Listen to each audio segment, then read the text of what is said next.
in this latest terror incident on American soil. Good evening, Brit. Brett, Happy New Year. You too.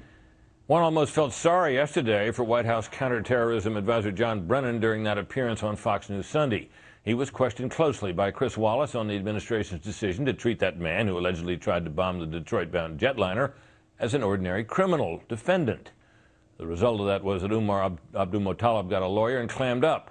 Brennan refused to discuss that, instead suggesting, as Mike Emanuel noted, that the man might later agree to talk as part of a plea bargain. Asked what the downside would have been to treating him as an enemy combatant and turning him over to the military and CIA for questioning, Brennan said, and I'm not making this up, quote, "There are no downsides or upsides in particular cases.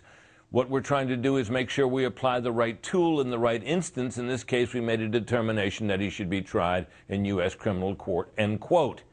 He never explained why that determination was made, and that's the problem here. The administration cannot explain the downside of the approach they didn't take, and they haven't even tried to explain the upside of the approach they did.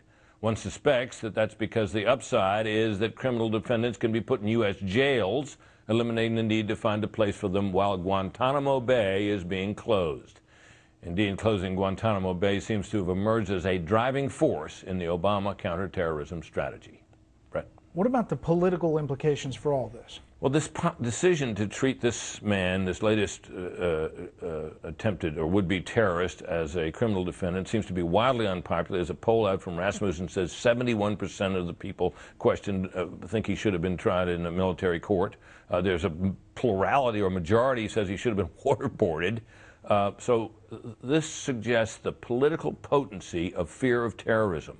We saw it during the years right after 9/11 as it buoyed President Bush's popularity, and I think in some respects carried him through the 2004 election. If this is awakened as a political force and the Obama administration does not make what seems to be an agile and appropriate and full response, this could be a very serious political issue against him. All right, Brett, thank you. Thank you, Brett. A federal appeals court in Virginia has denied